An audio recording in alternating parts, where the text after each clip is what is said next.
Hi, welcome to a new video. Today I bring you my summer TBR, which is going to be divided into 3 sections. I am trying this month, June, to focus on queer reads for Pride Month. And then next month I'm going to participate in Summerween, as it's super exciting and it really fits my style. And then I'm going to go into a more general TBR, just talking about books that I'm interested in reading for summer or just at the moment. Let's start with Pride Month. It's already midway through June, and so I have started reading some Pride and queer reads. But actually, I haven't read that much this month. I'm midway through Red, White and Royal Blue by Casey McQuiston. I'm literally at 50%. I'm really enjoying it, and I'm also reading this right now because I think it's a Prime Video series is coming out in the next few months, and I'm really excited for that, so I wanted to make sure I read it beforehand. I have also already read The Sun and the Star by Rick Riordan. I loved it. That's all I'm gonna say, which is a Percy Jackson story. In case you don't know, Percy Jackson is a Greek mythology inspired middle grade to YA fantasy series. It started with the five original Percy Jackson books. It then moved on to another 5-book series called The Heroes of Olympus, following the same characters from the first books, but also a lot more. It then moved on to The Trials of Apollo, which is another 5-book series following Apollo. It still checks in with characters from the first 2 series, but it has a whole cast of new characters. And now we have, I think it's just the 1 book following 2 of the characters from the previous books, and the 2 are really beloved characters in this fandom, and I've been very excited to read it. That's not really a TBR because I've read it already. Moving on to books I want to read this month. I have 2 physical books. First one is A Prayer for the Crown Shy, which is the second one in the A Psalm for the Wild build by Becky Chambers, which I've read in the beginning of the year and I loved it. It's one of my 2 5-star reads of this year. First one was a 5-star read, second one, hope it will be a 5-star read again. This follows a tea monk and a robot. So robots have been in the wild for a long time and they haven't interacted with humans for centuries and centuries. And one comes out of the wild to contact humans and see if they need anything. And the first human he encounters is a tea monk that's a bit lost in life at that moment, as many of us are. And they just go on a little adventure together. And I'm not sure what the second one is about really, but I'm quite excited to read it. And it's a very small book, so that's going to be good. I want to read In Deeper Waters by F.T. Lukens. So this will be the second book I read by this author. This one is a fantasy about pirates and princes. I think a prince goes on his royal tour and he gets kidnapped. I know it's set in the open sea, maybe. I know there's water involved, and so I'm quite curious to read it. Just in general, sounds pretty good. Maybe there's magic. Yeah, so at the top, there's a review that says, Pirates and Princes, Magic and Mayhem, this book has it all. And I think that's more than enough for me to want to read this. Now on to Kindle books for this same Pride TBR. We have Marvellous Light, which I've been wanting to read for a while. It follows kind of high society guy that's forced to be involved in government in some way and ends up being put into a kind of liaison, I think, position between a secret society style thing that he didn't know existed and the government. I think this may be all a lie, but I'm pretty sure it's something like that. And the other liaison for the secret society style thing that has to do with magic. They kind of have a bit of a rivalry that turns into love. I'm pretty sure that's the premise of this book. I can really quickly check. Instead of just spewing lies, almost forgot to say it's historical fiction set in London. Yes, he's been appointed parliamentary liaison to a secret magical society. Was I right or was I right? Cheers for me. Moving on.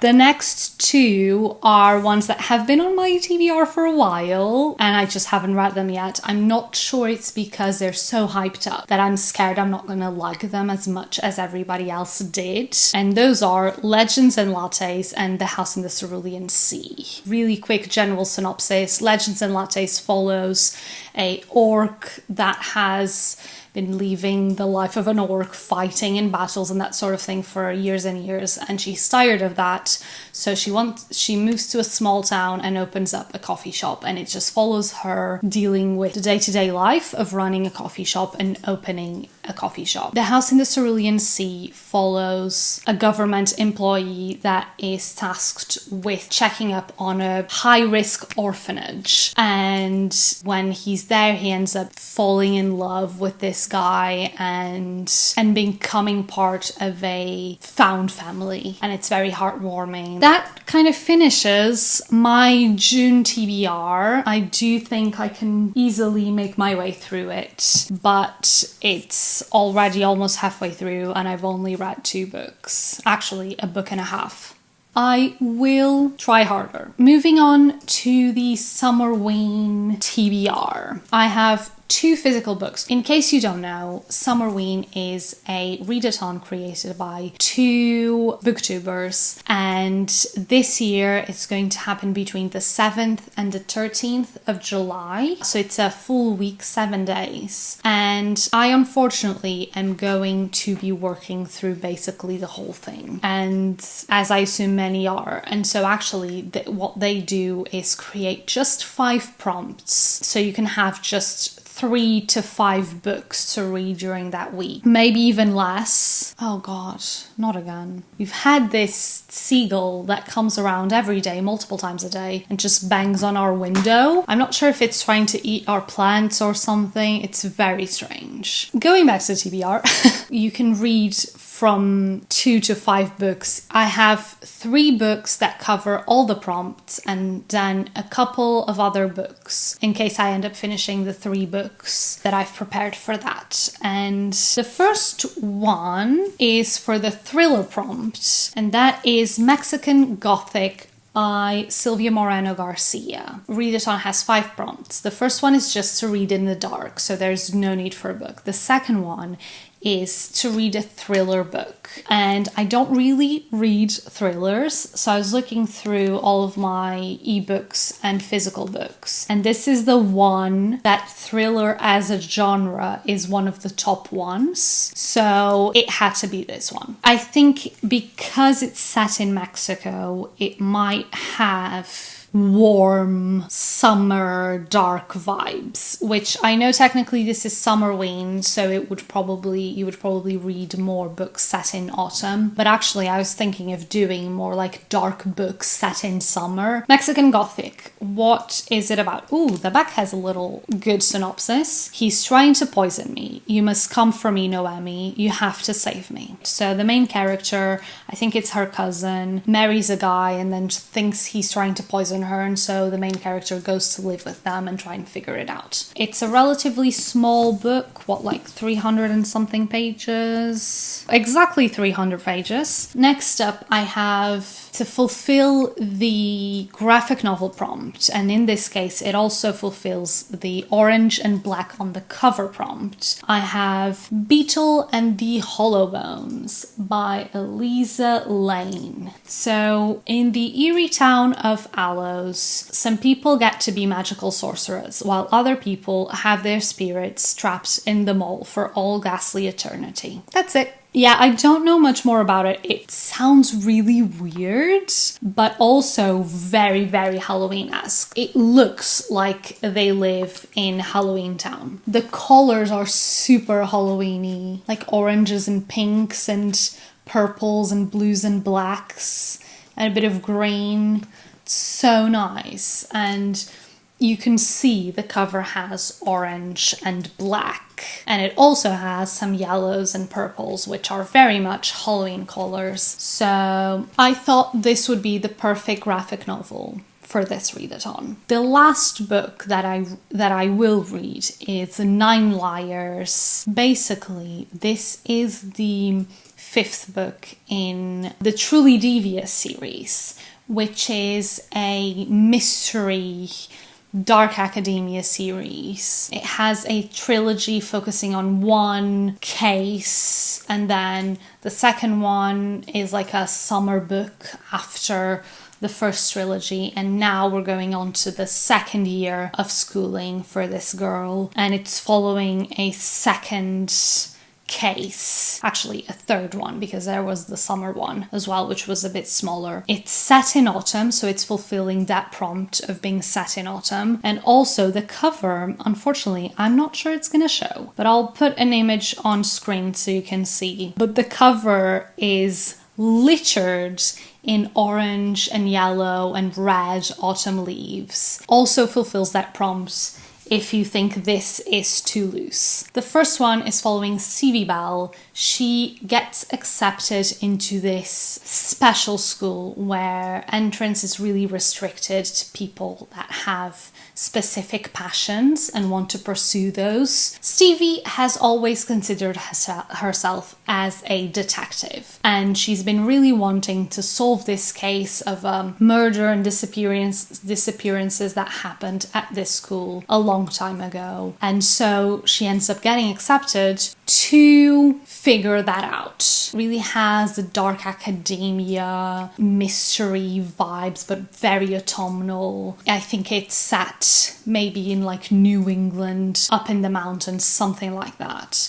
So you really have the changing of the seasons, and the school is set in this manor house crawling with ivy. It's really, really atmospheric, and it follows her solving this case throughout 3 books. After that first trilogy, you have a 4th book, which is set in summer, where she goes back to this summer camp to help solve a really big thing that happened where there were multiple murders. And now we're back to seeing her go back to school around autumn time, and there's going to be another case. I have read all the other ones, and I'm quite excited to read this one. I mean, it's going to be continuing a series, plus a book set in autumn, plus a mystery thrillery book. I'm really excited. That will be my last read for Summerween, but I do have, as I was saying, 2 other ones prepared, just in case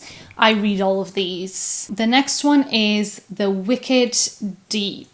This is a kind of mystery fantasy, maybe paranormal series. It's described as Hocus Pocus meets practical magic. It's about 3 sisters that were drowned for being witches years and years ago, and every summer they kind of take over 3 girls' bodies and they drown a boy. And I think this year there's a new boy in town, and the main character is maybe afraid for him, but I found it quite interesting because it has this kind of Halloween vibes, the fact that it's very much inspired by Hocus Pocus, and it's described as Hocus Pocus meets Practical Magic, which are 2 autumn Halloween movies and books, but now it's set in summer, so it feels perfect for Summerween, at least in my eyes. Why does it not open? Next up, I also have the Inheritance games, because I've been wanting to read this book for a while now. I'm pretty sure everyone knows about this book already, But the Inheritance Games is about a girl that discovers she inherited a super big fortune from a billionaire that she has never met before. This billionaire has a family and grandchildren and everything, but for some reason he, instead of leaving everything to them, left it all to this random girl, with one condition: she has to live in their mansion for a year before actually getting the inheritance. So obviously the family is doing everything they can to make her not live there for a year, so they get the inheritance. And yes, those would be my 2 extra ones for Summerween. Now finally, moving on to my general summer TBR. I'm gonna be honest, it's not really super summer inspired. I'm not really sure what happened this year, but I couldn't find many like summer book inspiration, and the ones I've seen around are not really calling to me. So this is a kind of random collection of books that I may read, but maybe I won't pick up any of these and I'll just throw all to the wind and find something else to read. Obviously, I'm really only going to start on this TBR, this part of it, in July, so we'll see how it goes. But these are a collection of books that I'm interested in reading at the moment. There are 2 books, which I'm going to mention first, that I will 100% read the moment they come in. One of them actually comes out this month, and so it might be the only book I read that isn't queer, and that is Love Theoretically by Ailey Hazelwood. So I have no idea what it's about, but it doesn't matter. I've read all of her other books. So she has 2 full novels out and 3 short stories or novellas, and I've read all of them. I'm not gonna say they're the best literature that I've ever read, but they're really entertaining and I always just have the best time reading them, so I will read it. The other one is Never a Hero. I read the first one in this series, which is Only a Monster by Vanessa LYNN. I read it, maybe 1-2 months ago, and I didn't love it, but I liked it a lot more than what I was expecting, and I'm really curious to know what is going to happen next. So the moment it comes out, I will read it. Now I have a mix of many things that I'm interested in. Starting with graphic novels, I have Aquicorn Cove by Kay O'Neill. I've read the Tea Dragon Society, I think that's all, but basically all of her books are on my TBR, and this definitely fits the summer vibes, so this is my summer Kay O'Neill book. After that, I have The Sprite and the Gardener, another really tiny, like the Aquicorn Cove, really tiny graphic novel by Ria Brego and Joe Witt. And yeah, it's just following a little garden sprite that one day gets visible to the human that's gardening, and they form a friendship. What more could you want? After that, I have 2 fantasy books, kind of cozy fantasy, that I've actually... One has been on my TBR since spring, and the other is a relatively new book that actually appeared in my recent book haul. First one is A Magic Steeped in Poison by Judy I. LYNN. This is following a girl that I think her mom dies of poison and her sister is dying as well, and so she becomes her sister because she's a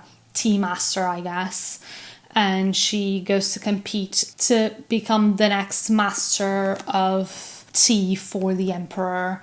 And so she thinks the best way to solve this poisoning in her town is to become the tea master for the emperor and to then ask him a favor. So she goes and does that. Sounds very atmospheric, and it's all about tea, so how could it not be amazing? Then we have Among the Beasts and Briars, which is by Ashley Poston. It's following a kind of standard fantasy kingdom with a magical forest, kind of dark, magical, cursed forest around this kingdom. When the new queen is crowned, the main character is forced to go on the run with a small fox, and they run into these woods. And stuff happens. Sounds interesting. I think it's cozy fantasy style. I know there's a bit of a romance. Sounds good.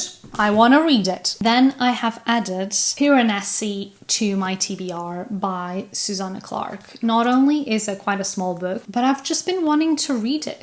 It's magical and different and very beloved. Was the winner of the Women's Prize for Fiction 2021. So, yeah. I have not really a big explanation for this. I'm going to read the back because there's a relatively small synopsis, and it's quite a vague synopsis either way, so why not just read it instead of pretending I know what I'm talking about. Piranesi lives in the house. Perhaps he always has. Then messages begin to appear, scratched out in chalk on the pavements. There is someone new in the house. But who are they and what do they want? Lost texts must be found. Secrets must be uncovered. The world that Piranesi thought he knew is becoming strange and dangerous. The beauty of the house is immeasurable. Its kindness infinite. Basically, this guy lives in a house that is basically infinite. It's his whole world, the whole world, who knows. What he does every day is map it out, discover more secrets of this house, and walk around. It even contains an ocean. Finally, for my physical books, I have Yellowface. Can you see that? I took the jacket off already. The jacket was all yellow, but the outside is all black with the little eyes. Yellowface is obviously the new book by Rebecca Kwong, R.F. Kwong, as she's famously known. This is not a fantasy book. This is a literary fiction following a author that has a kind of rivalry with another author that they studied together, I think, and they published their first books around the same time. But then I think the main character gets in a kind of a rut. She doesn't know what she is going to write for her second book, and her first book was a complete flop, while this other person's book did really well in the market, and she's already ready to publish another book. And then she gets into an accident. The main character knows where the person that got in the accident left her manuscript, and she becomes her. But yeah, it talks about racial appropriation and just plain theft. I don't know much about it really. I haven't even read the synopsis, but this is what I picked up from other people talking about it, and I want to know because it's quite a relevant story that everyone is talking about and reading, and I want to be involved. It sounds interesting, it sounds relevant for nowadays, and it's not a big book, so relatively easy to read. It's 322 pages, which is not scary like Babel. Babel is scary. I have it. I've been wanting to read it since it came out, but I haven't because it's chunky. Moving on to Kindle books. I have three fantasy Kindle books that I want to read. First one is Fable. The main character's dad is a kind of naval trader. He goes on his boat to acquire goods on one place to bring to another. And she used to go with him on the boat. But then one day he just leaves her in an island and she has to make her way back.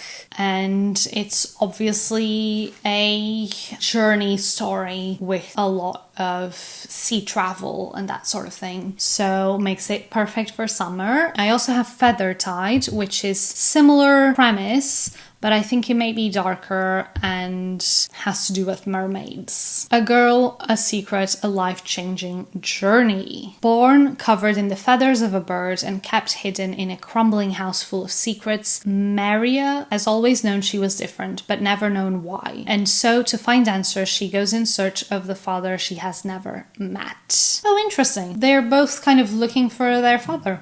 The last one is Awakens, which I've been wanting to read for a while. Since Carrie Can Read talked about it on her YouTube channel, I've added it to my library and I desperately want to read it, but I don't know why I haven't yet. A library girl with a secret, a dark and fiery prince. When he awakens her magic, there's no going back. Yes, please. Yes, please. And then I have 2 romances, young adult romances. First one is by Olivia Blake, but under her real name, and that is My Mechanical Romance, following 2 kind of geniuses that go to this fancy school, and I guess they're academic rivals that fall in love. And the other one is We Can't Keep Meeting Like This. It's a summer romance where 2 people work in the wedding industry in different areas. And so they end up meeting a lot during one summer, I think maybe spring, summer, because they help out with these weddings. And I guess they fall in love. Those are all the books. Oh, actually, that's a lie. There's also Arsenic and Adobo, which is a mystery, kind of cozy-esque mystery, following a girl that works in, I think, her family's restaurant, and her ex comes in. He's a food critic that comes in to judge their food, I guess, or maybe just have lunch or dinner. He keels over dead after eating their food. So there's definitely a mystery going on there, and we will follow along as they solve it. Okay, that's it. Those are all the books that I would like to read during the summertime. I know that's a lot. Around 12 to read in June and beginning of July. And then 14 for the rest of the summer, which is ridiculous because I will most definitely stop reading summer books the moment it becomes September. Almost forgot to say, I do want to continue reading The Trials of Apollo, which I have just started the first book, and I want to make my way through all of them as audiobooks throughout the summer. So we'll see how that goes. I am quite exhausted from talking to you for, I think, 40 minutes straight. And so I will now go because we're going to the cinema. Oh my god, the movie starts in 10 minutes. Okay, we have to move. Bye. I hope you enjoyed this video. I will see you next time. Thank you. Bye.